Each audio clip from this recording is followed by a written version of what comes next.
Welcome to another edition of Your Impact Attack. That's right, it's Your Impact Attack. The power is with you, and the power is with me for another week. We're all good here. Hopefully, we don't get cut off in the middle, but it seems like it's been good, so I'm going to say we're going to deliver a fantastic episode. Who is we? I'm Jamie the Vet Williams. This is my co host, Brandon, and we're here to deliver just the best Impact review that you could find anywhere in the world. In fact, we make a difference on Impact. They have turned off the music, they have turned off the lights. Everything is nice and quiet now. We can just enjoy the show. And Brandon, I don't know about you, but even though there's still some stuff that I'm just not going to like, I thought this episode was pretty good. What did you think? I would have to concur with that. There was one segment in particular that I kind of laughed at, like openly laughed at. I'm sure you'll know which one that is when we get to it. Mm-hmm. Yeah, it was just something about it made it very watchable. There's always going to be some pro wrestling bullshit, and there's always going to be some sports entertainment bullshit. But all in all, I feel like it's an entertaining show right now, and maybe 2023 is the year for everybody to jump back on and make Impact the number 2 promotion. Oh, that's not gonna happen. Let's stop. Let's openly laugh at that right now.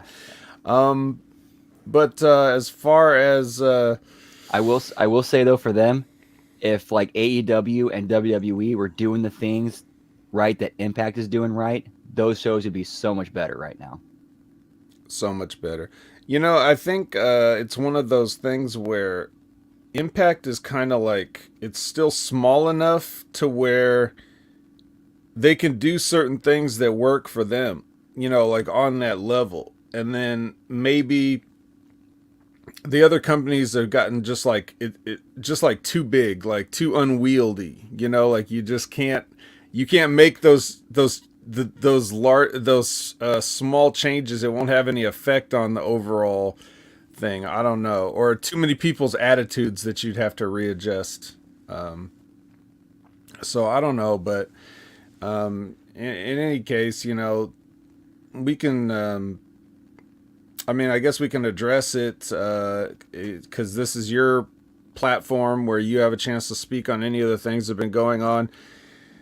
We saw the supposed return of Vince McMahon to the WWE this past week, at least in public, like him saying that they're doing it. People are reporting, not just dirt sheets, but the Wall Street Journal and some other, basically every outlet is saying that he's reinstalled himself as the whatever stupid title he gave himself and brought back George Barrios and Michelle Wilson or whatever their names are. I don't know. Who cares?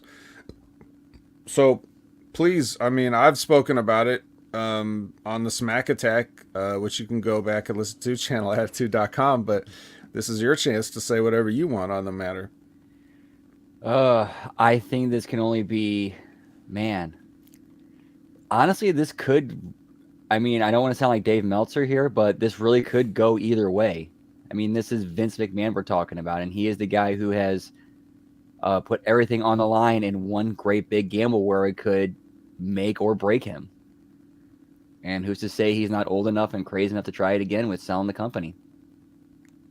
Yeah. What do you think about selling the company? Because my big thing is, and this has been whenever I've talked about it, even in the past when there was rumors of it and he hadn't been disgraced out of his position yet, or even now when the on the surface that's what all the documents say, like that this is about facilitating the sale of the company and that this company can't be sold, but like literally can't be sold without him because he has the controlling shares in the in the ownership and the decision and the voting process and stuff like that. But also just him saying that he's like the most important factor of it. But one thing there you go with Lab Rat, and we'll acknowledge you guys in a second. But the going he's Lab Rat saying if I can't have it, no one can have it, and that's really what it feels like. Uh, but my thing has always been, who the hell's gonna buy this shit? Like, who does he really think is going to buy this shit, and what are they buying? That's what I keep looking for, and people come up with a lot of answers, and I don't think any of them sound good or reasonable. So, I mean, what about you? I think what they see is like a well-known, well-established brand that, while it's very flawed and has its problems, with enough work and money put into it, it can be rehabilitated and changed into something that can be, more viable and make money for whoever purchases it, and be made into an even stronger and viable brand. At least that's what I see the value in it is. Yeah. Well, it's not that there's no value in it, but I mean, you see a lot of companies that take things that may have some value and squander them. I mean, if if you want to throw if you want to throw a name out there, like, how about Warner Brothers? I mean, they look like they're been pretty good at mismanaging some shit that they've owned for the past, I don't know, how long have they existed? So, like to the point that when there's a merger, they're looked at as the smaller brand than the fucking Discovery Channel. Like, you're talking about Warner Brothers with Looney Tunes and the DC Comics and all these movie franchises, and yeah, you have no idea what you have. So, and you've gotten to this point where you're hemorrhaging money. Who's gonna want that? Is basically what I'm saying now. And my point was always like, when you look at a big company like Comcast, they already paid to have the streaming rights on Peacock, and so they basically, in essence, for any monetary purposes, they own the entire WWE library. So now, why would you want to pay any extra? Because everything you're going to do with it, you've already got the money, and now you're going to incur the production costs of the actual traveling circus, like on top of that. And is that worth, is that in the long run, is that worth more or less than the media rights fees you'd pay just to keep it on your lame stations like, USA Network, which cable's dying, and NBC, which, they don't really run as much, Saturday night's main events as they used to, or anything like that. So they're like, hey, we've already got the content. Why do we need to own the name? You guys can have the name. We'll keep the billions of dollars that you want. Like, I just don't see anybody forking out billions of dollars for, it's almost like, if a panhandler was on the street and they were just like $100 bills only, like, like the absolute nerve of you. There's a key thing that was said in those articles that were coming out, is that Vince sees that there is a very slim window right now between now and when the media rights negotiations comes up. And I think he's smart enough to realize that he knows that he has to sell the company now to get it at its max value, because he knows that he's not going to get those big numbers again, and it's going to bring the value of the company down when those negotiations come back up. Yeah. And I think he realizes that now's the time to basically harvest the crops. Mm-hmm. I think if anybody's looking at making a serious purchase, they're going to look at a lot of stuff and come to the decision that no. But I mean, we'll see. There could be somebody that's desperate enough to do it, but it's not gonna. Their whole thing is they want to get a value for it, like you said, and nobody's gonna. I just don't see anybody seeing that same value for them. They're gonna want lower. They're gonna want a lower number, Right, but until those negotiations come up, there's not really you can't really get a tangible number on that until those come back up. So right now, what they're going off of is the previous negotiations and what they got last time. Yeah. Well, we'll see. I mean, once again, I would personally caution anyone against paying anything for the WWE beyond what you've already done. Unless you know exactly what it is you're getting into and you know what you want to do with it and you understand that it's going to take some time to rebuild it into a brand that's going to grow and turn you a profit. Nobody's going to know that, especially if you ask everybody on the internet and what they think of Tony Khan and his wrestling company, they're just certainly going to tell you that since that guy doesn't know what he's doing at all and he's clueless and he should just give up and he should fold the company and all this other stuff that they're saying, and they keep talking about how his show's going to get dropped from the networks and all this other things. Like, I'm sure someone else will come in and just do a much better job that has nothing to do with pro wrestling and never has, right? So that's basically whether as much as we'd like or not like to talk about it, that's gonna be a wait and see type of topic for the next however long.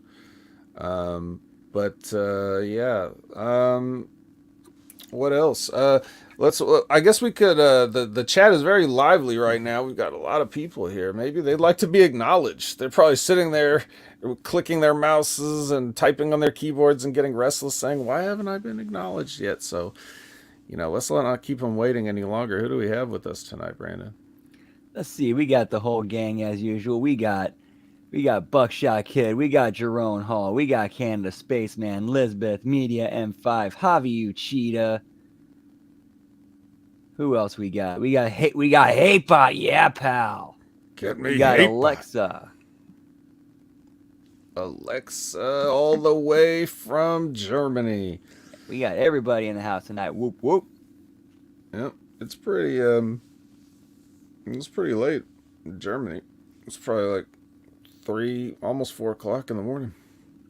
So, but yeah, we got a lot of people here, and if you guys have anything that you'd like to further discuss, we may have some time at the end of the show for that. So hold on to any questions. Don't hold on to your comments, but hold on to any other unrelated, off-topic, ask me anything type questions, and we'll, Brandon and I will, at the end, we'll see if we can make some time for that and just chit-chat with you guys, because, we want to give you a little bit extra. It's always just like, with any prospective investors, I would like to always include a little bit extra value for your money, just a little bit.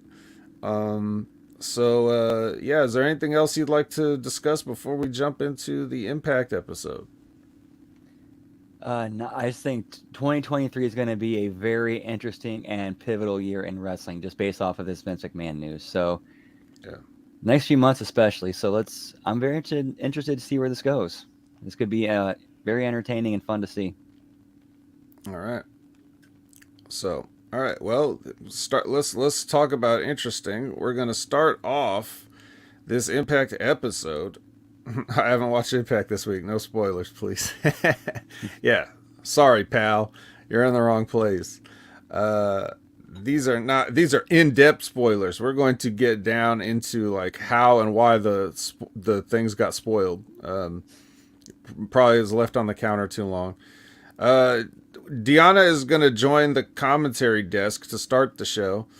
And as usual, Matthew Raywald's a big fan of hers, and she's trying to, put her over to Tom, and Tom's just like, all right.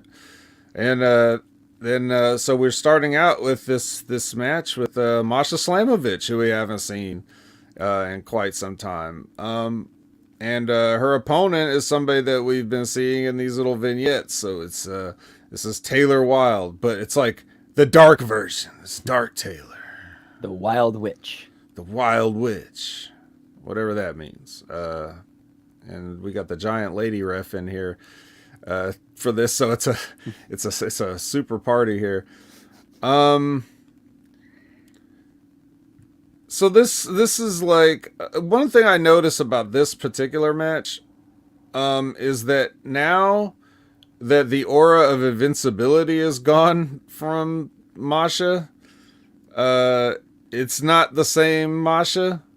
Like she's this Masha is like cartwheeling out of arm bars and doing lucha arm drags, and she basically is going 50-50 with Taylor here, the Wild Witch, which maybe even has like, she probably has like crushed Taylor inside of a minute, on this run that she had leading up to her title matches with Jordan Grace, but here, yeah, different person altogether. I don't know if I like it, but that's one thing, usually when you get these like big undefeated streak runs and stuff, once the streak ends at whatever point, they're like, now they're human. They can't go on another streak or whatever. There's usually no reason for it, but right, it's not like it was, they happened to just get caught that one night and they go right back to just destroying people. Right. So yeah, so inexplicably she's no longer that dominant. She has to go 50-50 with essentially somebody that was just brought in. Well, I don't know. I guess, when they have a soft spot for these older Impact talents. So, and never is that more evident than here, because the Dark Taylor is going to win with a small package here. And then, of course, because this is pro wrestling bullshit, you gotta get your heat back.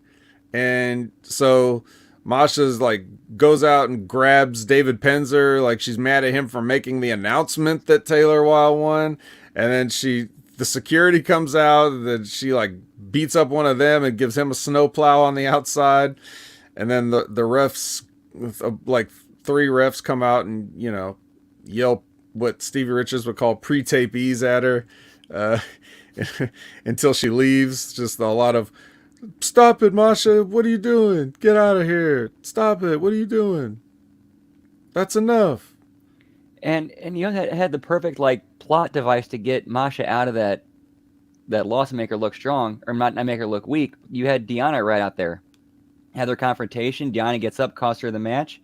There's your next feud. Right. I mean, but no. And, or just don't cost her the match. Maybe don't put her in there with, because, I mean, Masha's like, Also, like, they need to decide, first of all, that she's a heel or not. Obviously, with this, they want her to be a heel. Well, why do you also have it now against an evil version of what used to be a babyface? Why not just have her go over some babyface or whatever? Like, why do you need her to lose to another heel and then get in a feud with yet another heel? I mean, they're booking everybody as heels. It's oops all heels. It's Captain Crunch oops all heels here. And this match didn't even really need to happen in the first place, because you got one girl with a new character, one person you're bringing back and trying to rebuild. They both needed this win. They shouldn't have been facing each other in the first place. Yeah, so right off the bat, I know we said we liked this episode, but now that I think about it, fuck you, Impact Wrestling. Like, what? Are you serious with this shit?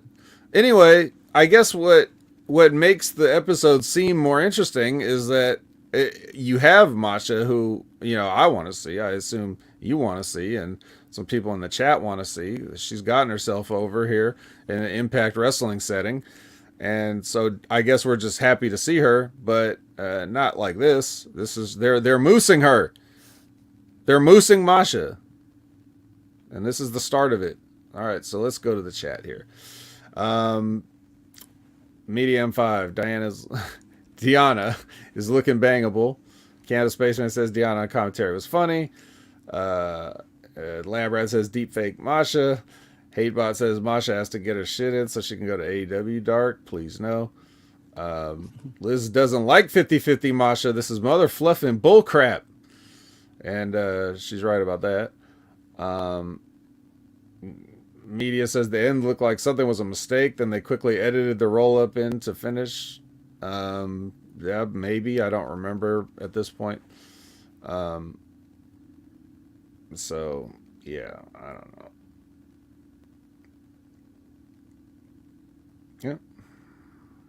Yeah. I don't know, man. But anyway, so speaking of I don't know, continuing the fact that I'm questioning like why did I say I like this episode? Here comes Sammy Callahan. He hacks in. He's hacking into the feed with a digital video, but it's also somehow analog. It's like it's got digital grain applied to it, and it's the recording, the little recording window around the thing has like in the corner, it's got like a little VHS tape logo, like like that little drawing of like a rectangle with the circles inside. So he's hacking in with a camcorder from the 90s.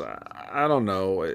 The camcorders from the 90s didn't necessarily have digital noise like film from the 30s. It was just yeah. Lara says they needed 3 more cameras to get his fat face in the picture. Well, they only went with one, and he wants a yes or no answer from the guys that kicked his fucking ass when he said he wanted to join them last time. I think he should have read between the lines for his answer last time, but apparently not. But yeah, that's our. He's like, am I in or not? Basically, is what he's saying here. What'd you think of this? At least the thumbs up, thumbs down gimmick actually made sense for once. Maybe. So, Liz saying Dominic went to jail and now he's coming out like he's in a purple gang. Bro, you were in holding for like a couple of hours. Okay? You don't have time to get grizzled. Man, if Bryan Adams was still alive, that would have been like. Is that the move? Bring Bryan Adams in to teach him how it really is inside. Like the whole gimmick was like he was supposed to be like this hard and tough guy in prison. He's like, dude, you're there for like a day. Yeah, one day. This is that whole thing. That kid, I don't know. That's like an Impact angle on WWE TV right there. So we show a quick recap of the pull apart last week between the two guys, and the two guys I'm talking about, of course, are Rich Swann and Burt Macklin, FBI. And so this leads into a promo by Rich Swann where he challenges Burt to a match at Hard to Kill. I don't know if he got over the whatever match it was supposed to be, but he made the illusions of how he no DQ, no count out, that. So it's going to be some kind of no holds barred match, but they usually would say like a name of it. I didn't catch him saying it. There wasn't a name to it. Just said no DQ, no count out, false count anywhere. Yeah, so that's basically Swann is asking for that with Burt, and we're gonna hopefully get an answer from Burt because it's all the balls in his court now. Good promo by Rich Swann. Maybe this is where I start picking up things. I like Rich Swann. He has a more conversational style of his promos where he's not just like a yelling wrestler all the time. He sounds like a real person. Yeah. So this was good. Yeah, just a little short thing to remind us, hey, this is still going on. And sometimes it's all you need is to keep an angle going and remind us that thing is still happening. Right. And Candace Spaceman saying Rich Swann promo was great. Usually I'm bored of Rich Swann. So it looks like we're not crazy. But you know who is crazy? Crazy Steve. Because he's in the ring with a lights out promo. I'm not saying that the promo is good. I'm saying that the lights were just out. That's that's what I meant by that. Yeah, he gives the intro to Black Taurus. And then we get Taurus versus the Impact debuting Anthony Green. So here's Anthony Green. Well, you know what, Brandon? Why don't you tell me what you thought about Anthony Green and this match with Black Taurus? Man, it was like, why is it, why, like, I just it was just there to me. Anthony Green seems like another guy on the roster. I mean he's trying to stand out, obviously, but it's not clicking with me. And like, man, so many sling blades on these shows, man. Like, what's one thing I'd be having like in the locker room meeting is like, cut down on the sling blades, guys. There's too many of them in the show. Oh, come on. We love our sling blades. Um, But at least though, like a lot of the big bumps for Taurus, they were at least built to. It wasn't just like out of nowhere and he was bumping around like he was a cruiserweight. mm, I mean, they could have toned him down a little bit, but at least they weren't like you'd see in like a regular X Division spot fest. well, this is weird because Anthony Green comes in. He's acting like a babyface, even though Taurus is a fan favorite. And Anthony Green's acting like a babyface. So, okay, we could do that. And he tries to show off like the shitty American lucha, shitty indie lucha stuff that you see all the time from everybody of his skill level. And then all of a sudden, he's doing stuff and not getting a reaction. And the people, like, there's a part where he's like outside and he's like, he yells out, "Best thing in wrestling," and you hear some guy like, "You suck." Like, Yeah, that was like not even, was. you like the fans normally be like, "You suck," or like an angry thing. This was more like a honest like reaction, like, "You suck, man. What? Don't talk." It's like, "You suck, please." So then he starts being more of a heel for a second and trying to get some heat. I don't know if that was always the plan or if he tried to change it up on the fly, So I don't know. If he did try to change it up on the fly, at least that's smart thinking. Right. It's too bad he didn't apply any of his intelligence to all of his wrestling training and all of his experiences beforehand, because it just didn't. This just was it. It No. didn't click at all. No. And also, again, if you're trying to do something to get Black Taurus over, give him somebody that's not making a debut. If you want this guy to have any kind of impact, no pun intended, well, pun slightly intended, you would want to just give him a match that he can showcase some stuff, and then he can, you can make him seem like a baby face and then have him kind of like act like a douchebag and turn the people at the end, like with an interview or something. Or you could make him more obviously a heel, like right from the start, or whatever you want to do. Or do that like that over the top fake insincere love for the crowd. Yeah. Something like that. Anything but just bring him in to debut as a babyface, switch heel in the middle, and still lose to Black Taurus. Like, that doesn't, it's like, you've turned this guy into a get over for Black Taurus. They brought somebody else in to debut similar to this. Well, Alan Angels originally. They had him versus whoever last, whenever he debuted. I don't remember. And then it was kind of like, oh, okay, coming in, debuting with an L. I guess that's a little different. And then we know that they bring job guys in. They bring job guys in for certain specific spots, so it's not like they're against it. But anyway, yeah, so Taurus wins with the Hellhole thing, Destination Hellhole or whatever. Is that a play on Destination America? Like, That's exactly what I was kind of thinking.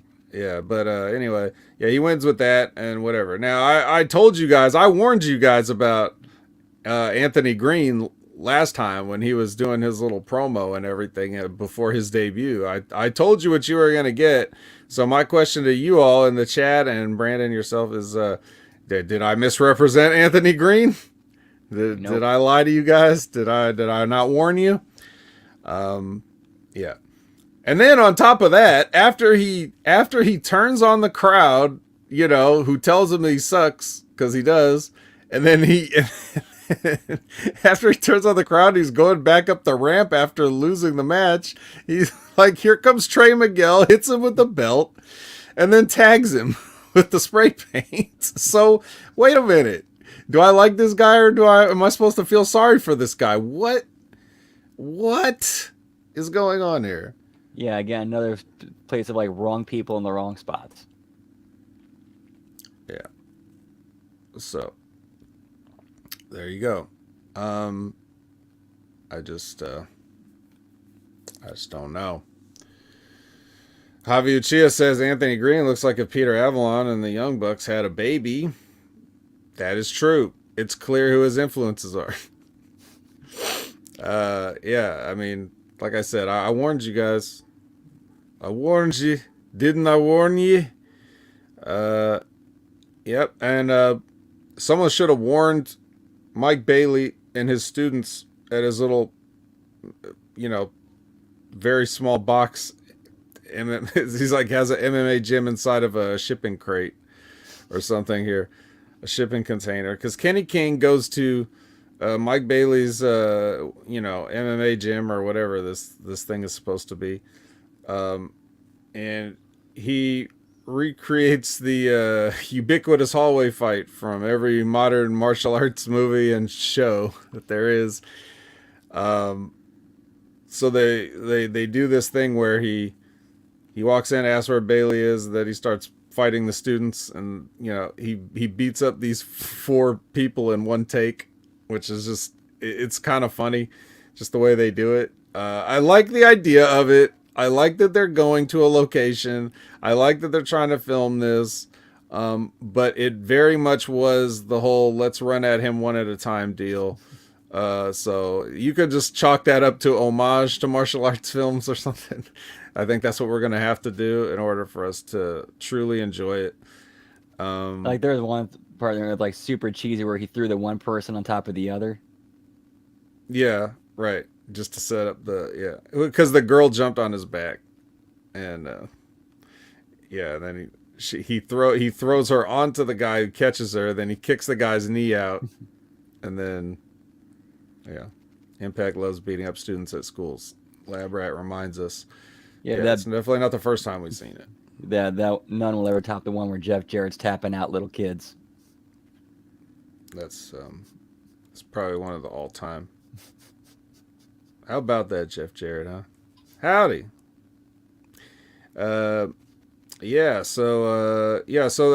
Gia catches Bailey coming in to the arena like in current times, because this is obviously just a video that Kenny King sent in. It was nice enough to send in for Impact to use on their show. And Bailey's pretty mad now.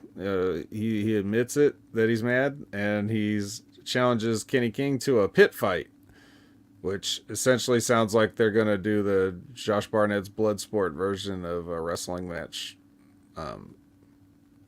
So what'd you think of all this? I like this. I enjoyed this. I was happy where they took this, and it's nice character development for Bailey, who's now showing a different side of himself. Yes. Yeah. So, and we'll get a different gimmick match out of it. That's coming up. Next time we talk to you, we'll be talking about it. I'm sure. Hard to Kill. It's coming up on Friday. Like I'm getting like kind of like Owen Ken Shamrock vibes from this a little bit. Well, they actually had a pit built. I think they're just gonna take the ropes off the ring here, but whatever. Well, it's That'd be cool if they got a lines done out. This is Impact. Okay, they're not gonna be spending any money on the lines. Okay. Even though they did sell those RGB lighting fixtures, they don't have enough to build a new fight pit. Oh yes, and Canada Spaceman getting ahead of the review. I thought HateBot said no spoilers, but that's right. Jonathan Gresham here versus some job guy. So they do have him. Oh, all right. Ernest R. Anthony. I wrote that down. Like, did I hear that? Whatever. I'm just writing it down. But apparently that's exactly what Canada Spaceman wrote too. So I heard it right.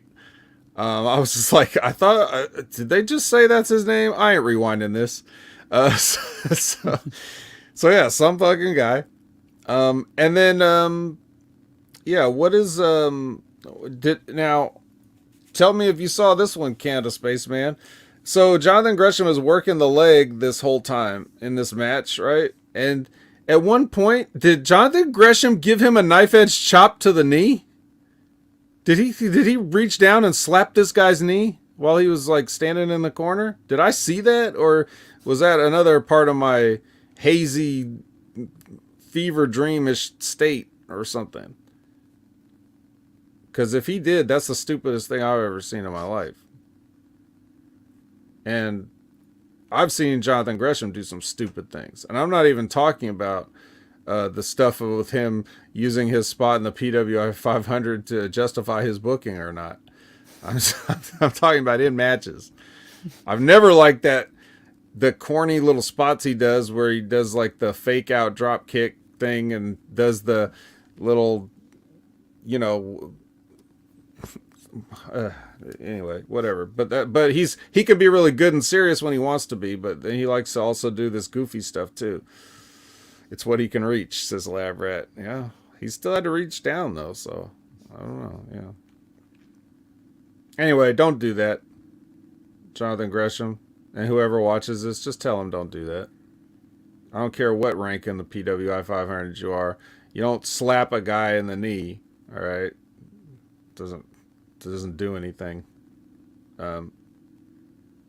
So yeah, I don't need to tell you who won this, but I mean, did anything stand out to you from this performance here? No, not really. I mean, you got a guy whose initials are ERA. You point that out. It doesn't have like any kind of a baseball gimmick. I mean, I guess not.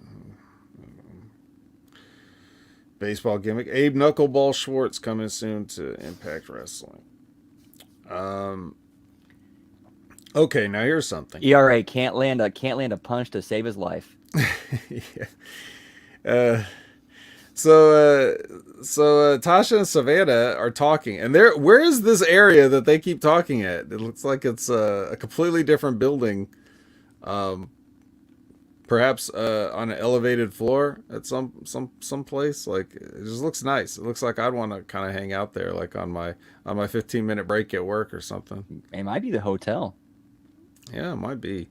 But yeah, so they're having a chat, and then Giselle and Jay walk up, and they get complete with their own music and slow mo. So that's a rib, but I'll allow it. And here's where Giselle uses math to propose her plan, in which we do not get to hear her plan. They just huddle up and whisper. So the camera that's filming this does not feel the need to like try to get into the huddle and find out what the plan is. They're content to just stand there and film them huddle and then cut immediately. So here you go. Nice little thing to further this story of Giselle trying to work her way into whatever teams or groups or whatever that she feels like she can. And yeah, that's it. It seems like they're building Giselle into like a tag team home wrecker kind of. Right. Interesting gimmick. In reality, she's just trying to, she's trying to. It seems like she's trying to use people to get whatever she wants in these cases. It hasn't worked so far, but I guess she just hasn't found the right team yet. So, yeah, we'll see if this already. Tasha Savannah's already had a little bit of dissension, just a tiny bit. Let's see if Giselle can crack that rift wide open and split them up for good. All right. I've noticed too that she seems like she kind of plays a bit of an airhead as a distraction to kind of throw people off. I don't know if you picked up on that, or you've noticed that. I haven't. But like not like she is airheaded, but like kind of plays one to kind of throw people off a little bit. Okay, all right. I'll pay attention to that now going forward and see if I see what I think about that. All right, now we get a vignette with the design. Canada Spaceman again is ahead. His feed's a little bit ahead of ours apparently because he keeps saying the next thing before we get. Do you take notes on this shit too, Canada Spaceman? I don't know. Anyway, yeah. So designed. There says like I don't know. They were just this is one of these things of all the things that the Designed and Violent by Design have done. This is definitely one of them. So. Should we acknowledge that hatebot comment?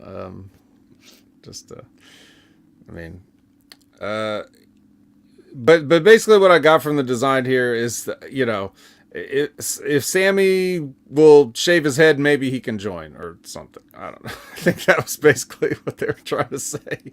Maybe you got something different out of this, but No. I'm not sure what they're going for. It seems like they're trying to make it like if Sammy joins, it's because of their decision, not because of anything Sammy did to impress them. All right. Although they might be impressed if he shaves his head, because this is an excuse to get Sammy to shave his head and give up, because like I've said before, he looks like Big Ern McCracken at the end of Kingpin when his hairpiece is like going wild, and yeah, it's so he may just be willing to accept his baldness now, and they turn that into an angle. Hey, I want to join your group because I'm fucking going bald. Like, okay. Yeah, man. Whatever you want. And plus, like, this seems like really weird for a dude who we just, saw stab somebody else. Right. And Candace Space, I don't think there was any gang called the Baldies from the movie The Warriors. I believe you're thinking of ECW. But anyway, yeah, so then we get a Josh Alexander package. This is basically sitting here just talking up Josh Alexander and all the stuff he's done in his career. Like either is he going in the Hall of Fame this year? Like where'd this come from? No, really, where'd this come from? Why? No, I mean, I'm guessing probably just to get him on the show and recap his career, because they're doing the whole angle where him and Bully are not supposed to be on the show till the pay-per-view. I guess so. But it was weird, didn't you think? Like, the way they were talking about it, like, they were trying to make a case that he's the greatest Impact wrestler of all time. I really think they're trying to build him in as, like, their franchise player. All right. He's about to lose to Bully Ray, isn't he? This is Bully like, okay, since I'm winning the title, you guys need to make Josh Alexander look as strong as possible. Right? That's probably what happened. All right. So anyway, speaking of looking as strong as possible, Moose. Here's Moose. And he cuts a promo in the ring. He mentions Joe Hendry by name multiple times, but at the end of his promo, he says all I have to do is say his name to summon Joe Hendry, who appears. And the transition they did on this from like the video package to him standing on the entrance was pretty funny. But yeah, I thought, I know that they always use the phrase say his name and then he shows up, but I mean, isn't the point of it that you say Joe Hendry and he appears? Like, that's kind of the idea, but it never has been Joe Hendry. It's always been somebody saying the phrase say his name. So he does appear, and he's got a new song. He composed and wrote new lyrics for an entrance song for Moose to use from now on. And yeah, then he plays it, and it's just Joe Hendry's theme, but with the lyrics changed to be about Moose and and how he's dancing Moose. Basically, I can't do it justice by describing what it is, but you'll just have to look up the Dancing Moose video for yourself, and I don't think I think so after this, then what did Moose say? He said something else, right? Do you remember? Oh, I do not remember. All I remember is that he said he wanted his music played, and then they played that song again, and that pissed him off even further. Right. But the right amount of pissed off. Yeah. Not like, stomping around, throwing a hissy fit like, motherfucker. Right. Yeah, Moose is doing his best with this. And he's not like Masha going and grabbing announcers or anything like that.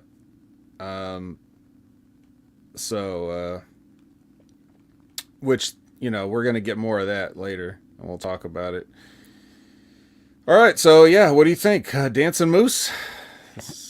I thought that's what had me laughing. I think those two work really well together. I think that's like the right mix of like humor where it doesn't really bury Moose and hurt his character too much, since that was kind of what he had done previously, and he acknowledged that, and he's like, "That ain't me no more." Yeah. Yeah. Yeah. Dance and Moose. Say his name, and he appears. He appears. Yeah, this is a fine little, little something. Oh, I did like how they kind of established how like he doesn't really care too much about the digital media title. He just wants to take it to stick it to Hendry. Right. Well, yeah, you have to explain that because it doesn't make sense why you would. But if he does win it, it'd be nice if he does more than, you know, does more with the digital media championship than all the nothing that Joe Hendry's been doing with it. Right. Like you would think that Joe Hendry would be like the perfect guy to do something with that title and create all kinds of content with it. Right. Well, whenever Moose is, posting pics of his workout progress or the other things he does on social media, now he can just be wearing that belt while he's working out. So, there you go. All right, so we'll look forward to that at Hard to Kill. That'll be a marquee match. It better not end up on the pre-show or anything dumb like that.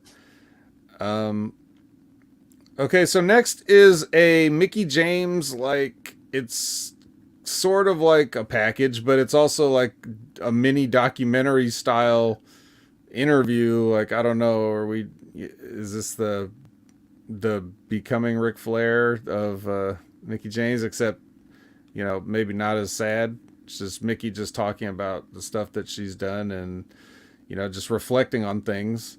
So it's almost like, with this going into this, she's sort of, she's sort of explaining like how she got to the point where she's now saying like, if I can't do this anymore, I need to hang it up. She's explaining her career. She's explaining the beginning of her career and all this other stuff.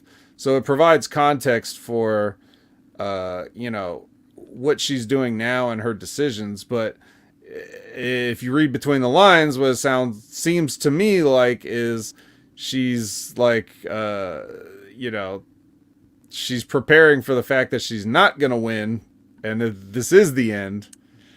And she's going to let this thing retire her at the pay-per-view. So, that's what my mind goes to first, unless this is some kind of a swerve and she does win the title. But what happens then? When you win the title, does that prove that you still got it, and now even if you lose the title, you can just hang out for a while longer until you fizzle out? Or, like what happens if you just are the best and you keep on winning? Well, then what happens? Like, we don't know. So, but anyway, yeah, good package, even though it was a little bit odd, but a good package, right?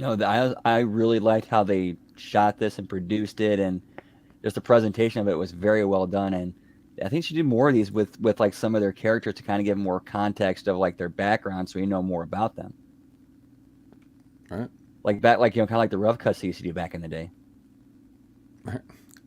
Hatebot saying, get your Test X9, guys. Legacy Supplements promo code BRAND. That's right, baby. I actually, on a side note, I actually do and have used the Legacy Subs stuff since it came out.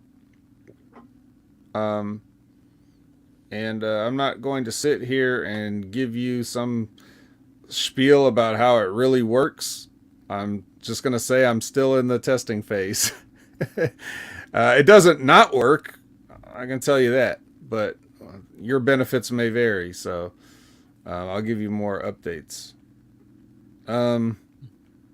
Actually, well, no, I can say more than that. Actually, I have here a bottle of the Xlean 5, okay? And what I use this for is, this is like my cup of coffee when I wake up in the morning, basically. I take one of these, and like I've got an energy and focus feeling for like a few hours, a good few hours. So I do recommend that because a lot of times when you have these when you have these what do you call it? These supplements and stuff, especially the ones that are supposed to be like energy or fat burning supplements or whatever. A lot of times they'll sell you like a bottle of like 90 caps, and they'll be like, just take just three in the morning and three in the afternoon or whatever. It's just like pretty soon your bottle only lasts like a couple of weeks or whatever. But so I like the formulas where you get like 90 in a bottle, and it's gonna last you for 3 months because you take one a day. You know what I mean? But yeah. So I can recommend some legacy subs, and I've got other ones I'd like to try here and there. But so use promo code brand. Yeah. So that's a good segue into the Don West tribute because he was a great pitch man, selling products and things. So this was an interesting tribute because they got some. It was like, basically cell phone testimonials from a lot of Impact talents or whatever. But then again, there was a lot of other ones that didn't speak on it. So it makes me kind of think that maybe because his unfortunate passing happened during a taping, like a set of tapings that were already produced, or you know what I mean? Like, or not that during the tapings, but like during the airing of the tapings, they weren't able to like really fully throw something together. And maybe at Hard to Kill, they might have like a bigger tribute thing, or maybe something down the line when they have more time to produce it. But this just was a nice, collection of videos of people saying what Don West meant to them. I agree with that sentiment because there's one big name that was missing from that. Can you guess who it was? There was a few people missing. So Mike Tenay. Yeah, Mike Tenay, right? Exactly. So there you go. Even though he was prominently on the videos that they showed, because it's hard to find footage of Don West and TNA where Mike Tenay isn't actually just right there. They did so much together. So it's like, okay, so I look at this as maybe an appetizer for a future tribute package or whatever. But yeah, we'll see. Yeah, especially for a guy who was just like such an important part of the fabric and the foundation of building that company. Right. All right. But all right. So there was that. So we've already gotten in, like with the past few things, we did get the Moose thing, but besides that, it was just, a Josh Alexander dick riding package, then the Mickey mini doc package, and then the Don West tribute package. So a lot of packages being delivered on this episode of Impact all together instead of being spread out. And then the Don West tribute goes right into it's like we go from the Mickey thing into the Don thing, okay, but then we go from the Don thing right into the Major Players entrance, which is not the same thing at all. Like you do not transition out of something like that into Major Players, already entrance in progress. Like not even the full entrance to start, just them in the ring already, getting the half entrance, while Tom has to sit there and be like, sad about Don West and everything like that. It's like, okay. All right, now the Major Players in the ring. Yeah, exactly. You forced some awkwardness here. I don't know if that was like a ADR or something, and I'm not talking about Alberto Del Rio. I'm talking about automated dialogue replacement. So the machine guns get their full entrance, of course, and then you get Matt Cardona versus Chris Sabin. And my notes here, I have just written down, fuck. This looks like a dad wrestling his son, basically, in terms of like the size difference. I'm just like, it's Chris Sabin, so you know what's gonna happen. I just didn't know it was gonna happen like this. So here's the sequence. Here's the sequence. Okay, Saban's got Cardona in the corner. He runs in. Cardona hits him with the back elbow, hops up to the second rope, missile drop kick from Matt Cardona now. Not a small individual.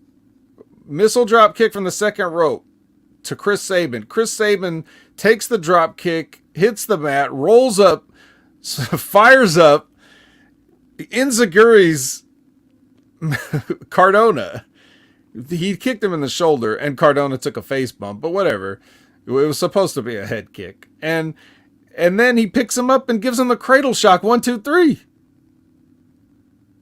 He beat this guy like it was Ernest R. Anthony. This is Matt Cardona. You know, whatever you think of the guy, you can't deny the fact that he's like 6'4", like 250 or something. I just don't even know what the point of this match was supposed to be. Like, what were the stakes? Why couldn't why not do like a tag match between the two and put the New Japan or the IWGP tag belts on the line and just have the Guns go over on them? Oh, believe me, Brandon, they did. IWGP would never sanction this. This is their championships are only based on the American branch of New Japan. They're New Japan branded, but this is I guess just because they want to hold off the tag match and they just wanted to have two of the people mix it up. But I mean, with a finish this clean, I can only assume that not only clean but like overpoweringly strong. I can only assume that the major players have got to win some sort of championships off the Guns because it could only be like a misdirection. There's no way anybody could book this and think that there's anything like this is any kind of a sound decision to make, unless you're just trying to get the people to. I don't know what you're trying to do. Even that, you can't. I don't know, man. Just having that match made no sense, and having to go through 2 commercial breaks too. Like 2 commercial breaks. Labrat says, "I love this match, but that's just a reference to Chris Sabin at Wrestle House. I'm sure Labrat can agree that this was fucking stupid.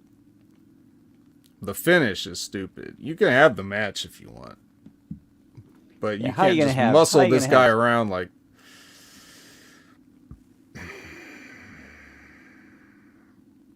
'98 Goldberg. All right, so at some point after this, Bully Ray wanders out, and he yells at Tom to not make eye contact with him. Tom, the announcer. He yells for a mic. So, like, we've already had the whole... Like, when you have the thing... Maybe don't do the thing with Masha earlier if you're going to do this thing later. Because then it just makes it look like everybody's just harassing your staff, like, at all times. I don't know if that's a good look for the company. I don't know if it's a good look for the company for Scott D'Amore to come out and handle all this business personally himself. But anyway, he comes out. And he has music. He has entrance music. Scott D'Amore does. Music and video. Music and a video. The video just says Scott D'Amore. And he takes the headset off his head and puts it on his neck. And it's like, where do you get these kind of heads? Like, he's got it's like the old, like, one-sided wire, like, metal wire job, that's got the little, like, plastic piece on the side, and then just the one ear cup with the, like, this is so funny. But anyway, he comes out, and then he proceeds to, get on the mic and do a promo on Bully, basically, standing there, telling him all this stuff. I'm not going to recount everything he said. I will say that as somebody that's been very critical of Scott D'Amore's, like, being way too wrestling in the past when he gets on a microphone, this was a lot better. I liked most of what he was saying, right up until the end when he started to lose it, because it was like Bully was trying to like verbally cue him on what he was supposed to do next. I don't know if you caught this, but they kind of lost it at the end where it was like they were both trying to cue each other verbally in the promo without like being obvious about what was supposed to happen next. And it's like it's almost like they were having a disagreement because it was a very awkward, and this is with the benefit of editing, so it may have been even more awkward for the people that were actually in the arena. But so maybe one or both of them got lost at some point and they had to like whatever. But he's saying like he's just Bully's is like, so you what you want to hit me now? And like Scott D'Amore he hadn't done anything yet. Like he hadn't like unbuttoned his sleeves and took off his coat or no. It's like Bully's like jumping the gun or something. I don't know. It was weird. Did you know what I'm talking about? Or Yeah, it did seem a little awkward and off there. Like the timing was a little bit not there. right. So you guys can check this out and see. But other than that, and mostly a good promo from Scott. And then he Scott punches Bully in the face, saying basically like, I try to be, he wants a good example for the locker room, but he's not saying he's going to be a good example. And then he hauls off and hits Bully in the mouth. And then the Bully looks over at him like from the corner, stunned, like, did you really just do that? And then the Carrot Patch comes in and they grab up Scott D'Amore from behind, and that's what I'm gonna call the limp handshake guys, the Carrot Patch, because if you're gonna have haircuts like that, you get a stupid name from me. And then they basically help Bully put him through a table, because that's obviously the worst thing you can do to a human being is get a wood table that's been gimmicked and bring it in the ring and then set them through it so that they fall through the cracked table onto a foam rubber padded, wood planked mat. That's the worst thing you can do to a man. Awful, just awful. Yeah, so much heat. Although I did like how they made it set up to where D'Amore threw the first punch, so that way they can't punish Bully for retaliating. Right. I mean, they could. But I mean, they can do whatever they want, I guess. But yeah, I don't know, man. So this was like, it's phony wrestling shit, but the way I guess they executed it mostly, except for the fact that he got lost in his own promo at some point. But other than that, it was all right. I didn't mind it. Overall, I spent a lot of time watching the episode at normal speed. So that will tell you that there was something to it. And yeah, I thought it was all right. It was not bad. It was pretty good. If they can keep this up and build on it, then Impact can get easier to watch for the coming months in 2023. Did you have any overall final thoughts on the show, or even any detailed things that we may have glossed over or that we missed here? No, I was pretty happy with the show. I mean, I think some of the matches could have used some like time cut for them, especially Sabin and Cardona. Like we talked about earlier, there was no reason for it to go through 2 commercial breaks. I liked the character development we saw, especially like the segments we saw with Moose and Joe Hendry, and what happened with Kenny King and Mike Bailey. And seeing him show a different side of him and show different emotions, see him get angry, that's good development for him to see. Like, basically kind of gives Kenny King what he wants, because it seemed like, okay, now you just gave me the open door to push even further. Right. And they need some, I mean, I don't say they need, but I would like, and I think we got a little bit of the, character out of Mike Bailey, just another little wrinkle. It's not even like development. It's just, okay, this is what he looks like when he's mad. He can get mad. We don't know if he can get mad. He seems very zen. Another layer to the onion. Mm-hmm. That's right. So he's not like, just a one-dimensional karate, humble karate guy. That's right. I'm just so tired of humble karate guys in wrestling. It's just like, God damn, it's like guys with carrot haircuts. So, but yeah, so that is Impact. Next, we've got Hard to Kill, but I think they're gonna have one more go home show before that, and we'll see how they wrap things up and get us excited.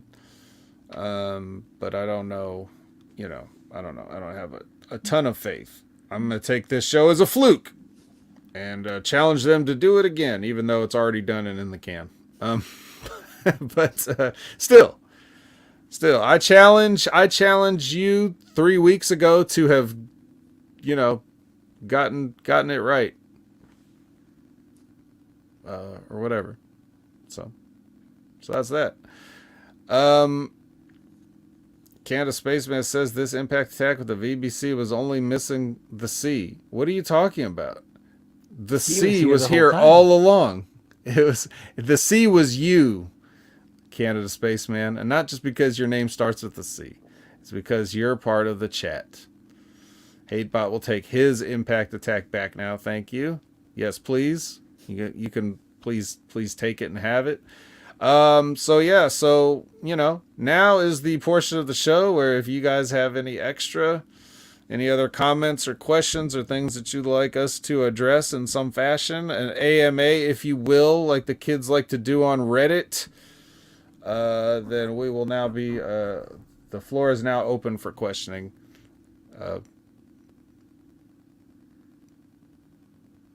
All right, well, I can't just have dead air while I wait for you guys to get the delay caught up. Liz says, so does that mean if the Impact attack wins a hammy, we all get a hammy? That is exactly right. Ben Hameen will break his 3D printer, printing out all the hammies that he'll have to send to you. So make sure that you factor that into your voting, because you're really not only does we have the Hameen Brand Army Soldier of the Year award, which is currently for the 2022 version was won by Frank's Pickle Barrel Ass.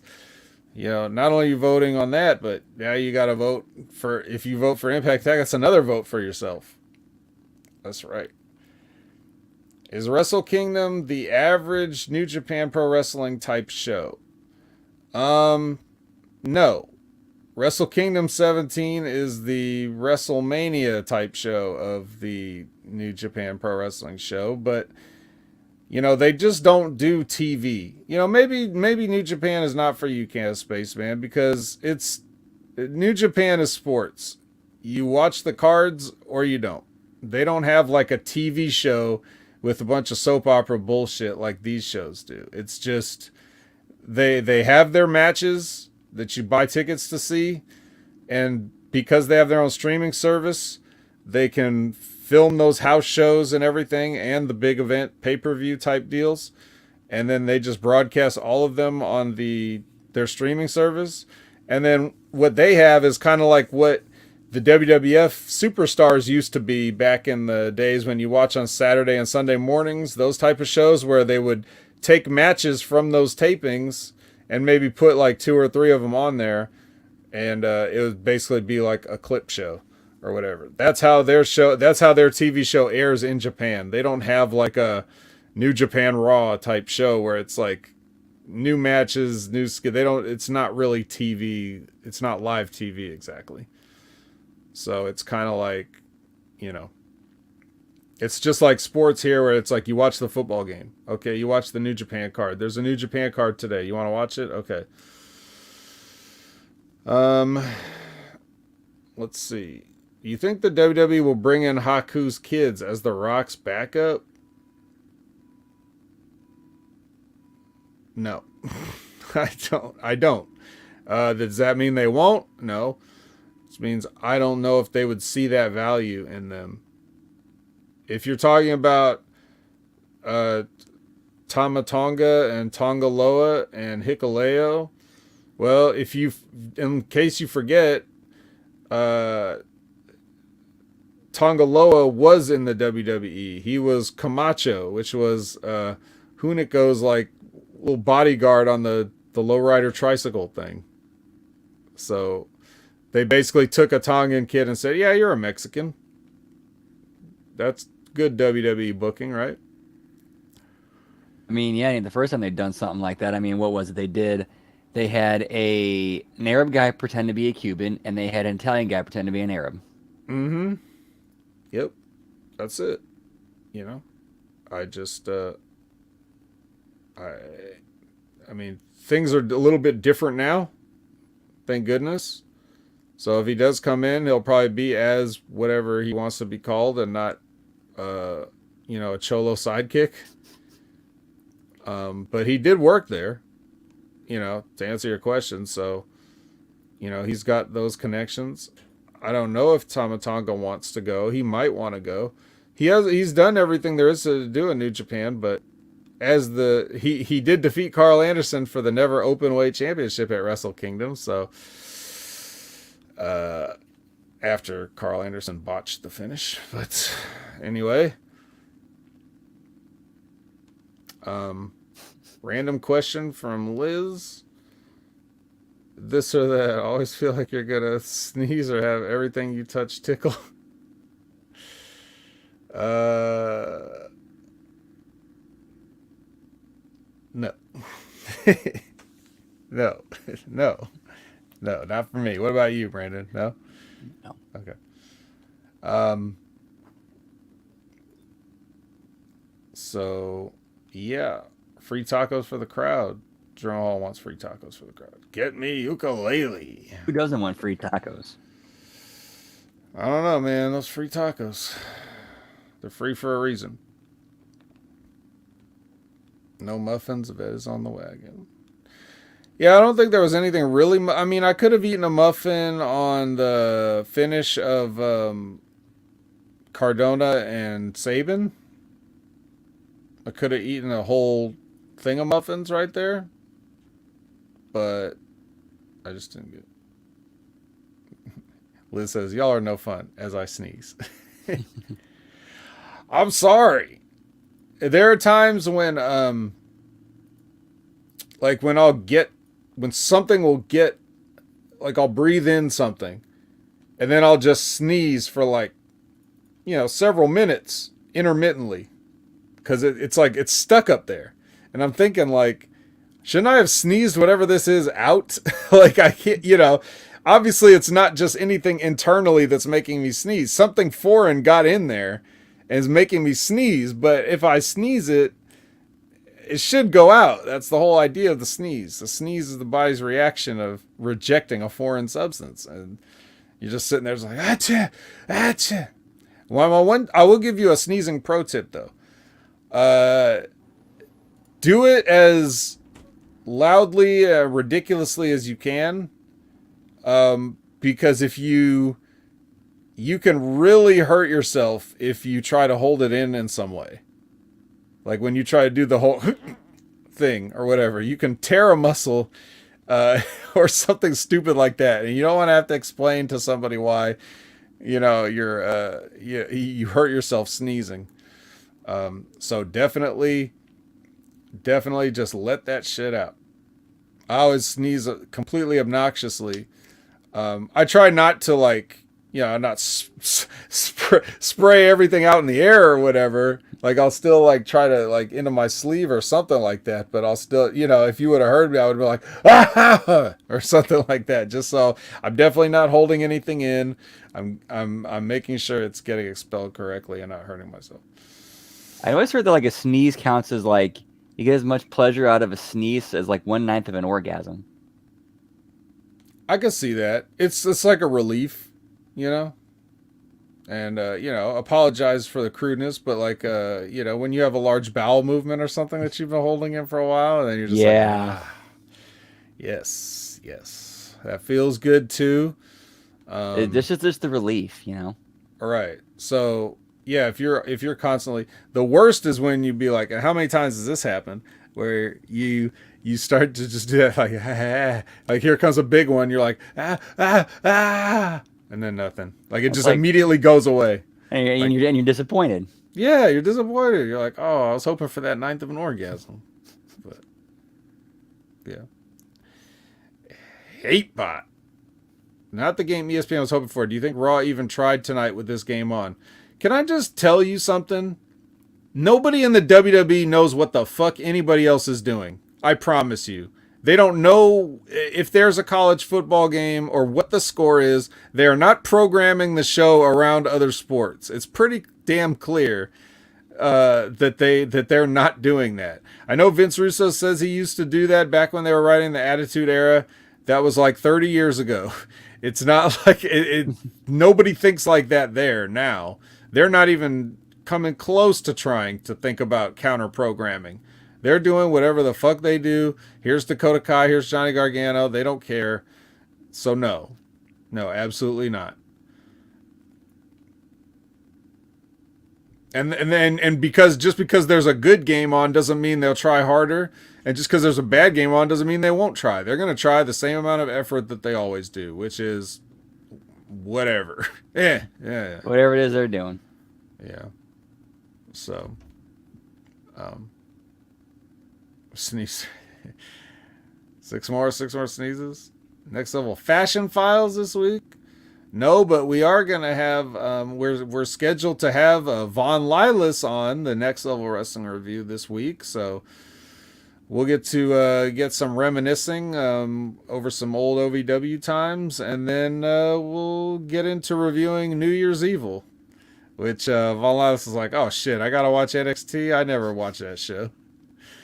In our DM messages there, but I said, no, you don't have to watch it. He's like, I'll watch it. I give him the option. I never ask anybody to watch NXT. I mean, I'll ask them, but not in the sense of like, will you please watch this for me? It's more like, hey, if you want to watch it and review the show, that's fine. If you want to do like Vic the Space Lord did last week and just talk for the first hour and then get out when the wrestling talk happens. Even though he talked a lot of wrestling, like he talked about a lot of his time in the WWE. So channelattitude.com, if you missed the Next Level with Victor from the Ascension, go back and give that a listen, because it was great. It was great catching up with him, but it was also, I think he gave the fans a lot of stuff that they want to hear that you can only hear from somebody that was in the WWE until relatively very recently. So, he talks about a lot of the stuff that happened there and the people there. And if that's the kind of stuff that you're interested in, which I think our class of fans, Brandon, really is, like, I don't think they're the guys that tune in to watch us or anybody at Hameen or Russo brand. I don't think they're sitting there looking for like the Wade Keller breakdown of like every move that happened in the match and everything like that. They want to hear the stories that they don't get to hear somewhere else. So I think that episode with Vic would definitely qualify as that. You're not going to hear the stuff that he says on any other shows. So check that one out. But yeah, I would never ask anybody. It's totally optional. Even if they want to hang out while we talk NXT, I'm still not going to necessarily ask them to watch, the show themselves. So, let's see. Okay, if Chris Jericho's on Bowling for Dollars opposite Raw, guess which wins the ratings for? Well, probably still Raw, but I mean, I want to know how sad Ray was that he had the second best voice last week. LOL. No, Ray was very happy to have the second best voice last week. He tremendously enjoyed that episode.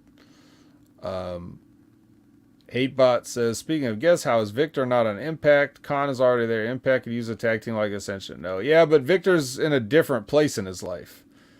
Not everybody just wants to take any wrestling job. I think that's one thing that, if I could say, like, wrestling fans, tell me if you agree with this, Brandon. If you see a lot of wrestling fans, how many times do you always hear them say, why doesn't so-and-so go back to WWE? Why doesn't so-and-so do this? Why is this like, some people just don't fucking like wrestling anymore. WWE has a way of making wrestling fans hate fucking wrestling. Even though they should only just hate the WWE, sometimes it just sours them on the entire business. And I think that's one of the perceptions that I would really like to change for people going forward, whether it's fans or even wrestlers. Like, the WWE is not wrestling. I know they've branded themselves as that, but that's not all there is. Like, you can still enjoy the business outside of it somewhat. But some people just, they have other priorities, and he's one of those. But what do you think about that? Do you see a lot of people saying that, like, why doesn't so and so do this? It's like, you assume everybody just loves the wrestling business and are sad that they get kicked out of it, and they're just trying to find any way to go back in. I guess they think that because they see it so often from so many other wrestlers. I think what it is like you have these fans that are like, they love the wrestling business so much they can't think of anything else other than being in it. So when they see somebody who is there and they are like, I don't like this anymore, that they can't comprehend, like, how can you not love being there? How can you not want to spend the rest of your life there and make that your whole existence? I don't think that they can put that together. Yep. And you see people say that, like, a lot of WWE fans think like that too. Like, that's why they defend the WWE whenever, if somebody gets released or something, they'll say, this person was a jobber or mid-carder anyway. It's like, motherfucker, they hired him in the first place.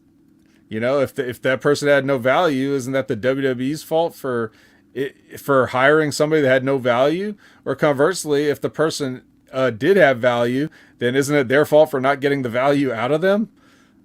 Like, everybody, let's just put it this way: anybody that blindly sides with a wrestling company over the talent, with unless you have like inside information, but if you're just taking the company side with no facts or knowledge or anything, you're just a mark. That's exactly what a mark is. You've bought into the brand. But it's the same thing. Like, if you get fired for your job and you come in here and say, hey, I got fired from my job today, and I'm like, oh, well, I'm sure they had a good reason. like, is that what you want to hear from me? No. So think about that, when you're thinking of these talents too. Yeah, Victor didn't sound that bitter to me. So the part about the unapproved face paint. Yeah, he's not a. I mean, he's Canadian, so he's still a very relaxed and polite and chill guy. So it takes a lot to get him upset. But I know that he's not happy about that stuff, and I'm unhappy for him. Like, I sympathize with him, But he's a great guy. So hopefully I can get him to pop in here and there and say hi and hang out once in a while. And I'm going to make sure that, I keep up with him outside of podcasting too, because he's a valued friend that I kind of lost for too long. Because it's one of those things where, like, you see your friends doing good and you want to tell them that they're doing good and that you see them, kind of like with the Avatar thing. I see you. But I also don't want, because wrestling is so carny and paranoid, I don't want them being like, oh, great, what does the vet want? He's telling me nice things. Like, he's probably trying to get a job or something. Like, I never wanted people to look at me like that. And that's why I kind of lost touch with some people. And I don't want to say I regret that, because I think I made the right decision. I think I should have established the bonds more before they succeeded, if that makes sense, right? So that they wouldn't think that. But because I kind of kept to myself, because I was also just trying to, like, not let anybody, I was trying to avoid getting heat, basically. I didn't want anybody to think I was trying to click up with them. I didn't want them to think I was kissing anybody's ass. Like, that's where the Mike Mondo thing comes in. If he's my trainer, I can't just sit there and put him over because, or like try to hang out with him or whatever, just because people are like, oh, you're just trying to kiss ass or whatever. You just look like the typical wrestling suck up, So I had to just keep to myself for the most part. And I'm not saying it did damage, but it definitely didn't build as many bridges as I could have. So that's why I'm so grateful to, to have this platform here with Hameen. Hameen's a guy, for those of you who don't know, dude, I didn't talk to Ben Hameen that much. Like, hardly ever. He'd give people, like, He give people like coaching and acting tips and advice on stuff for TV. Not me. Like he didn't tell me shit. Maybe he was intimidated by me, like he said, or maybe he didn't think I needed it, or whatever the case may be. But like we didn't talk that much. So when he invited me to come on here, it was like, he was treating me like he'd known me for, well, he had known me, but we just hadn't talked for like 15 years or whatever. And like I can't thank him enough for that, because I didn't really know that he had a high opinion of me. I just thought if he remembered me at all, he would just remember me as another guy from there. So, that's why I want to make sure to use this platform as much as I can, to let everybody know how much I thought of them at the time. And I didn't do it when I could have, but I'm going to do it now. So that's my goal in bringing in guests. And I know that you guys are entertained by it too. So let me look and see what else we got here. Sharon says the guests have been great. Liz says, heck, it's like all kinds of businesses. I never really want to work in the accounting department of a huge, stressful company again. I'd much rather work in a smaller, more chill company. Right. I mean, if they're going to pay you similar money. Buckshot, could you get them on your Twitch and play games together? It's possible. Just got to work it out, I guess. Need to get Victor's podcast on the brand. I want to hear him talk more about that Lost Civilization stuff. Oh, yeah, I think Ben would be really into that, too. So a podcast with the two of them.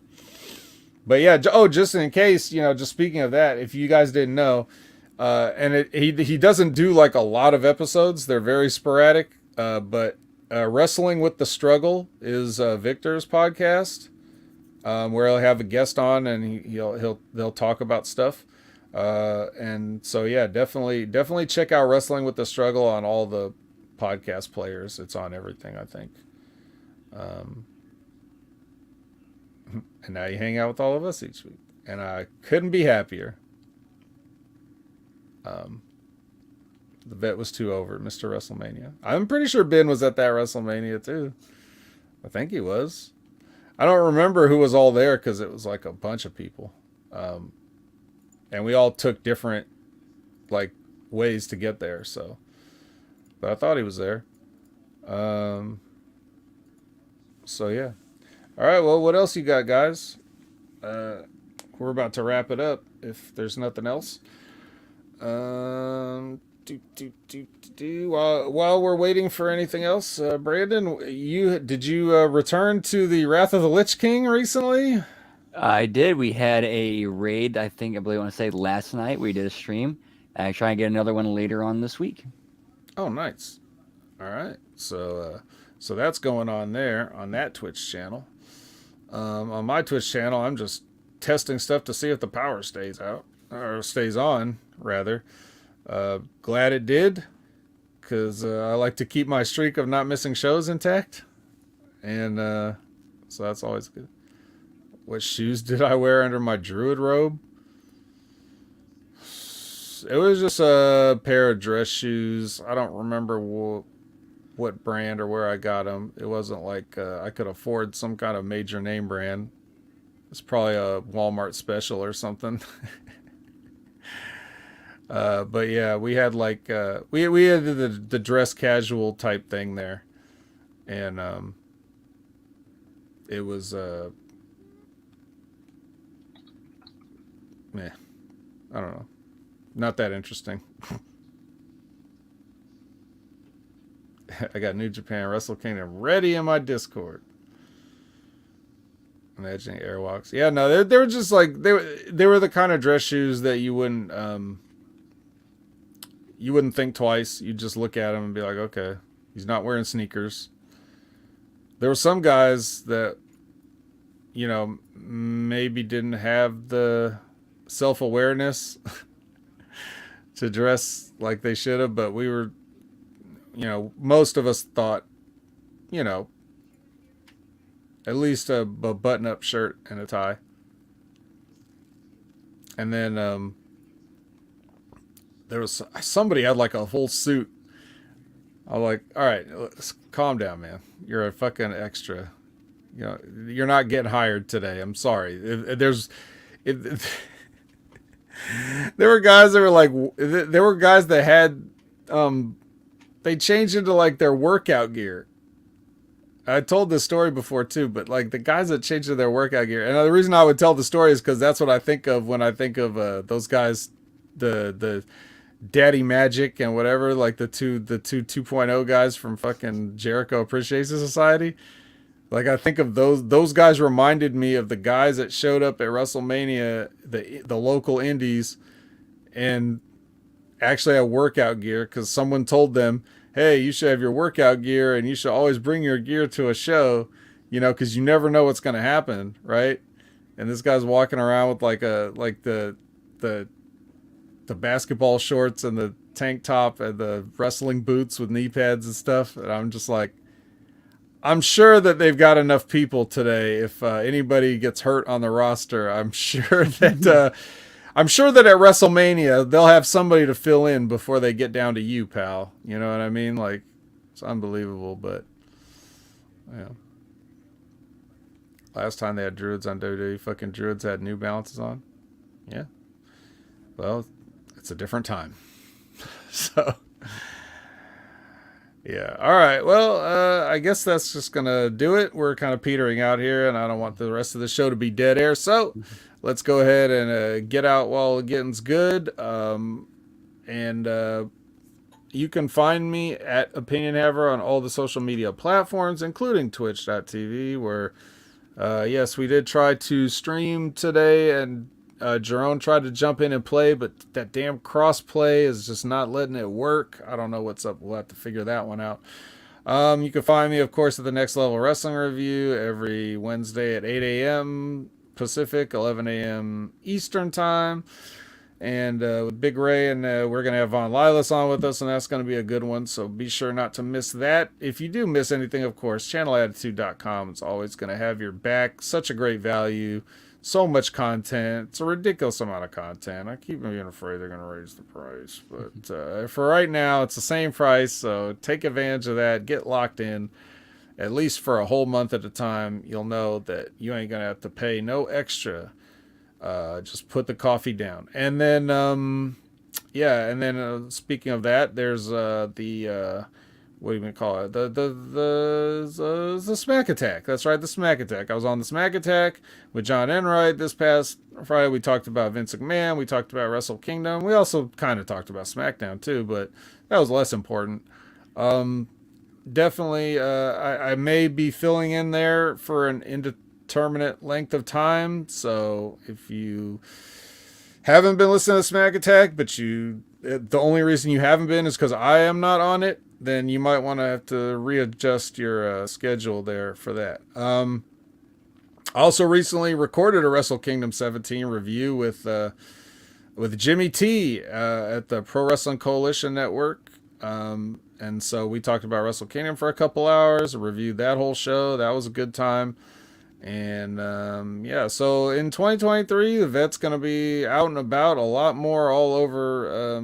Probably more vet on Hami Media Group in 2023. It's not something that's like a goal of mine. It's something I just already foresee happening for whatever circumstantial reasons that may arise. But you know, hopefully you don't get too sick of me. It's been a couple years and you guys seem to like me okay. So I must be doing something right. Brandon, what are you doing right, and where can the people find you doing it? You can just find me chilling at Transarchist Tia on Twitter, as well as Miss Tia the Transarchist on Twitch. Going to be doing a lot, kind of trying to get a lot more, not a lot more, but more than I have been on Twitch, and try to get more streams in. Some big news. I've actually been, I don't know if you follow my Twitter, I've made it a kind of a big announcement about some life changes that have actually been at least some positivity. Like I've been able to get past a lot of my own myself in my head, so I've been able to get a lot more done and be more productive. So we're going to try to get a lot more done there. So hopefully just stay tuned on that, and yeah, see you there. All right. So big changes all around, and hopefully they're all for the better. Unlike Impact, it only does some changes for the better, and for every step forward, they may take 2 steps back. But we're all going to take another step forward into Hard to Kill this week, and we'll be back for another Impact attack, which still belongs to you, at next Monday, and we'll tell you all about what happened at Hard to Kill and the Go Home show leading up to it. So, for Brandon, I'm Jamie Williams, and I don't have a sign